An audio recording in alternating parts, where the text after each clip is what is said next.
તો જેટકો પરીક્ષા અંગે કોંગ્રેસ પ્રદેશ પ્રમુખ શક્તિસિંહ ગોહિલે આપ્યું નિવેદન કે સરકારી નોકરી ઈચ્છુક ગુજરાતના યુવાનો સાથે ભાજપ સરકારની આ ક્રૂર મજાક કે પરીક્ષા પાસ કરનાર યુવાન ઉમેદવારો નોકરીની રાહ જોઈને બેઠા હતા, પણ ભરતી પરીક્ષાને રદ કરવાનો સરકારનો નિર્ણય અત્યંત આઘાતજનક છે। માર્ગદર્શિકાનું પાલન થાય તે જોવાની જવાબદારી સરકારની છે, ઉમેદવારોની નહીં।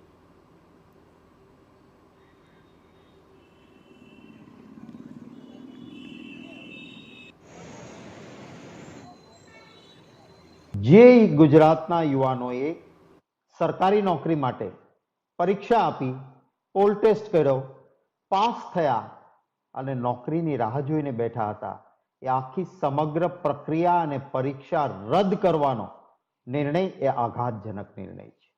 વારંવાર ગુજરાતના મહેનતકશ યુવાનો સાથે આ પ્રકારની ક્રૂર મજાક ભારતીય જનતા પાર્ટીની સરકારના શાસનમાં કેમ થાય છે? મારો સીધો સવાલ છે, શું આ પ્રકારની પ્રક્રિયાથી સુશાસન છે ગુજરાતમાં એવું આપણે કહી શકશું ખરા?